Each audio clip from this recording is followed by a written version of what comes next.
दोस्तों एक अजीब बात बताता हूं आज। सुनकर पहले तो अटपटा लगेगा आपको, पर सुनते जाना बात समझ आ जाएगी।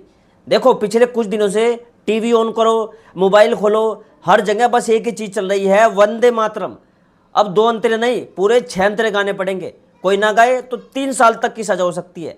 और इसी पर बहस छिड़ी है कि असली देशभक्त कौन है, कौन नहीं है। सब इसी में उलझे हैं। और भाई ठीक इसी शोर शराबे के बीच बिना किसी ने नोटिस किए आपकी रसोई की सबसे मीठी चीज कड़वी हो गई है।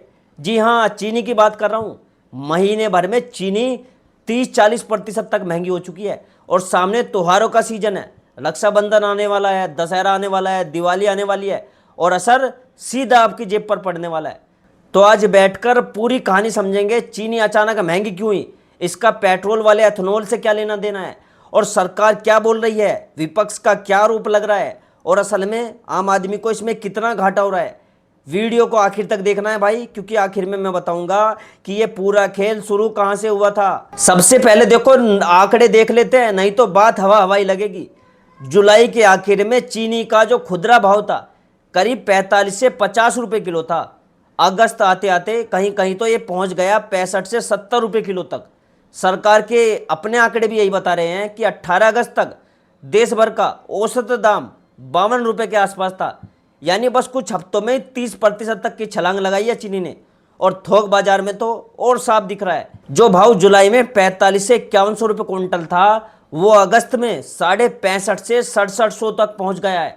और भाई सबसे चौंकाने वाली बात, 10 साल में पहली बार भारत चीनी बाहर से मंगवाने जा रहा है। जी हाँ दोस्तों, जरा सोचो, जो देश दुनिया के सबसे बड़े चीनी बेचने वालों में गिना जाता था, अब उसे खुद खरीदनी पड़ रही है।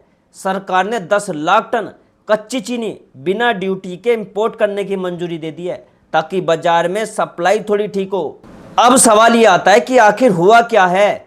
देखो विपक्ष सीधे बोल रहा है गन्ना ज्यादा एथेनॉल बनाने में चला गया, इसलिए चीनी कम पड़ गई। अब ये एथेनॉल क्या भला है, इसे भी समझो।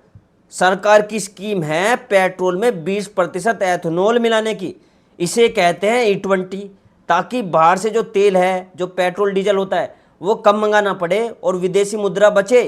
ये एथेनॉल जो है गन्ने से भी बनता है, मक्का से भी बनता है, चावल से भी बनता है।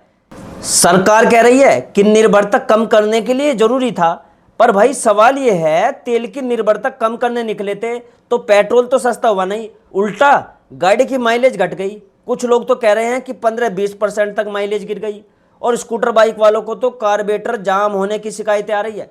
मतलब ना तो तेल सस्ता हुआ, ना माइलेज बची, और अब चीनी भी महंगी हो गई। लेकिन यहाँ सरकार और इंडस्ट्री का अपना पक्ष भी है। वो साफ मना कर रहे हैं कि सिर्फ एथेनॉल की वजह से ये सब नहीं हुआ है। शुगर इंडस्ट्री की जो बॉडी है यानी इस्मा, उसका कहना है कि इस बार सिर्फ करीब 10% गन्ना ही एथेनॉल में गया। बाकी दिक्कत की असली वजह कुछ और भी है। एक तो है मौसम की मार से फसल कमजोर रही, उत्पादन अनुमान से कम रहा, त्योहार मांग अचानक बढ़ गई, और कहीं कहीं जमाखोरी भी हो रही है। इस साल उत्पादन घटकर करीब 296 लाख टन ही रह गया, जो पिछले कई सालों में सबसे कम है। अलग अलग राज्यों के नेता बार बार कह रहे हैं कि उनके यहाँ तो कोई कमी नहीं है, स्टॉक भी भरपूर है, अफवाह फैलाने वालों पर कार्रवाई होगी। अब भाई अजीब बात यह है कि एक तरफ तो आयात हो रहा है क्योंकि सप्लाई कम है, दूसरी तरफ कहा जा रहा है कमी है ही नहीं। ये दोनों बात एक साथ कैसे हो सकती है, यही सवाल लोग पूछ रहे हैं। अब जरा टाइमलाइन समझ लो, ये कब से शुरू हुआ।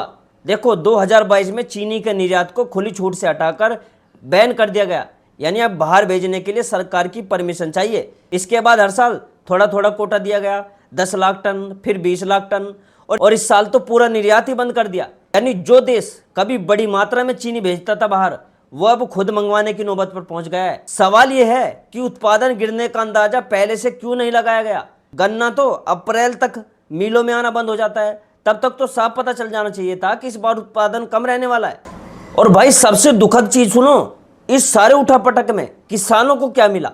गन्ने का जो तय दाम होता है FRP या कुछ राज्यों में SP, उसमें 1 रुपए की भी बढ़त नहीं हुई। यानी चीनी के दाम आसमान छू रहे हैं, पर किसानों की जेब में कुछ एक्स्ट्रा नहीं आया। तो फिर सवाल लाजिमी है, ये मुनाफा जा कहाँ रहा है। विपक्ष के नेता भी यही पूछ रहे हैं कि अगर किसानों को फायदा नहीं मिल रहा तो ये पैसा आखिर किसकी जेब में जा रहा है। अब एक चीज और देखो, महंगाई में थोक महंगाई दर थी वो फरवरी में सिर्फ 2% के आसपास थी, अप्रैल में उछलकर 8.5% हो गई, मई में करीब 10% हो गई और जून जुलाई में करीब 10% के आसपास बनी रही। ये कोई छोटी बढ़त नहीं है भाई, इसका सीधा असर पड़ता है हर उस चीज़ पर जो आप रोज़ खरीदते हो। और त्यौहार सिर पर है, मिठाइयाँ बनेंगी, घर सजेगा, खर्चा बढ़ेगा। ऐसे में चीनी का महंगा होना सीधे आपके त्यौहार के बजट पर असर डालेगा। एक बात और साफ कर देता हूँ ताकि पूरी तस्वीर समझ आए आपको। सरकार और इंडस्ट्री का कहना है एथेनॉल एक वजह है पर अकेली वजह नहीं है। असली कारण है मौसम, कम उत्पादन, त्योहारी मांग और दुनिया भर में चीनी की तंगी। ये सिर्फ भारत की समस्या नहीं है, पूरी दुनिया में दाम बढ़ रहे हैं। वहीं विपक्ष और कुछ ट्रेड एक्सपर्ट कह रहे हैं कि एथेनॉल पॉलिसी जिस तेजी से लागू की गई उससे गन्ने की उपलब्धता पर असर जरूर पड़ा है और इसकी समीक्षा होनी चाहिए। दोनों तरफ अपनी अपनी दलील है और सच इन दोनों के बातों के बीच कहीं है। पर एक बात देखो पक्की है भाई, वजह जो भी हो असर आपकी जेब पर सामने दिख रहा है। तो कुल मिलाकर बात यह है कि जिस वक्त देश वंदे मातरम के 6 अंतरों पर बहस में उलझा है, ठीक उसी वक्त रसोई की चीनी चुपचाप कड़वी होती जा रही है। 10 साल में पहली बार आयात हो रहा है, दाम 30-40% तक बढ़ चुके हैं, किसानों को कुछ मिला नहीं और महंगाई दर लगातार ऊपर जा रही है। सरकार अपनी वजह गिना रही है, विपक्ष अपने आरोप लगा रहा है और बीच में सबसे ज़्यादा मार आम आदमी झेल रहा है। अब आप बताओ आपकी क्या राय है? ये सिर्फ मौसम और डिमांड का मामला है या एथेनॉल पॉलिसी पर वाकई दोबारा सोचने की ज़रूरत है? वीडियो अच्छी लगी हो तो लाइक ज़रूर कर देना, चैनल को सब्सक्राइब कर लेना ताकि ऐसी ज़रूरी खबरें और उनकी सही जानकारी आपको सबसे पहले मिले। और हाँ, वीडियो को शेयर करना मत भूलना ताकि बात ये जो है ज़्यादा से ज़्यादा लोगों तक पहुँचे। और मुझे कमेंट में ये जरूर बताना कि आपके यहाँ पर चीनी का क्या रेट चल रहा है। ठीक है, जब आप चीनी खरीदने जा रहे हो क्या रेट चल रहा है और आप कौन से स्टेट से, कौन से शहर से इस वीडियो को देख रहे हो, उस शहर का नाम, उस राज्य का नाम कमेंट में जो लिख देना। और मैं मिलता हूँ दोस्तों आपसे अगली वीडियो में एक नई खबर, एक नई जानकारी के साथ। तब तक के लिए दोस्तों जय हिंद, जय भारत।